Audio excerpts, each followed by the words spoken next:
जरा सोचिए, कुरुक्षेत्र का वो मैदान, दोनों तरफ दो विशाल सेनाएं युद्ध के लिए एकदम तैयार खड़ी हैं। हवा में एक अजीब सी चुप्पी है, एक ऐसा सन्नाटा जहां बस एक इशारा, एक आवाज इतिहास के सबसे भयानक युद्ध की शुरुआत कर सकती है। तो इस महायुद्ध के शुरू होने से ठीक पहले राजकुमार दुर्योधन अपने सबसे बड़े बड़े योद्धाओं को सिर्फ एक बहुत ही खास आदेश देता है। देखिए, श्लोक 11 में दिया गया ये आदेश सुनने में बड़ा सीधा लगता है। दुर्योधन अपने सभी सेनापतियों से कह रहा है कि भाई, तुम लोग जहां भी तैनात हो, अपनी पूरी ताकत, अपना पूरा ध्यान बस एक ही इंसान की रक्षा पर लगा दो, पितामह भीष्म।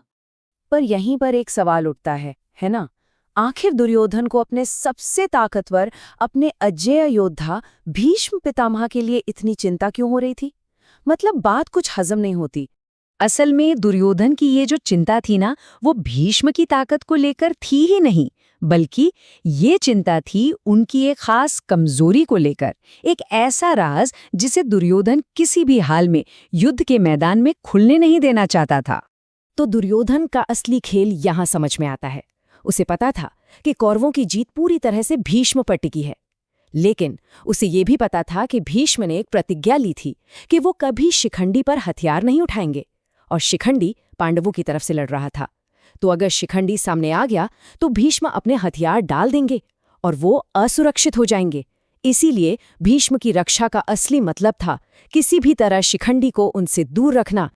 अब देखिए, कुरुवंश के सबसे बुजुर्ग और सबसे शक्तिशाली पितामह भीष्म, वो दुर्योधन के इस बिना कहे डर को उसकी आंखों में ही पढ़ लेते हैं। और वो जवाब शब्दों से नहीं देते, बल्कि उनका जवाब कुछ ऐसा होता है जो पूरे युद्ध के मैदान को हिलाकर रख देता है। उनकी पहली प्रतिक्रिया थी एक सिंहनाद, मतलब एक शेर की तरह जोरदार दहाड़। ये उनकी तरफ से एक सीधी घोषणा थी कि वो युद्ध के लिए पूरी तरह से तैयार हैं। और उस दहाड़ के फौरन बाद भीष्म ने अपना शंख फूंक दिया। शंखम दधमौ, ये एक औपचारिक संकेत था जिसने युद्ध के मैदान में फैले हुए सारे तनाव को एक झटके में तोड़ दिया।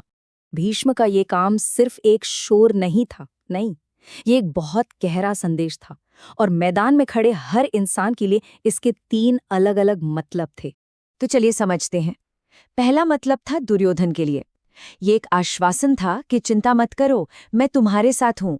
दूसरा, अपनी सेना के लिए, सोचिए, उस जोरदार आवाज ने कौरव सैनिकों के अंदर कितना जोश और साहस भर दिया होगा। और तीसरा और सबसे जरूरी, ये युद्ध की आधिकारिक घोषणा थी। ये इस बात का संकेत था कि अब बातचीत का समय खत्म हो गया है, अब वापसी का कोई रास्ता नहीं, युद्ध शुरू हो चुका है। तो भीष्म की ये गरजती हुई घोषणा पूरे मैदान में गूंज उठी। जाहिर है, अब पांडवों की तरफ से, कृष्ण और अर्जुन की तरफ से एक जबरदस्त जवाब आना ही था। तो सवाल ये है कि उनका जवाब क्या होगा।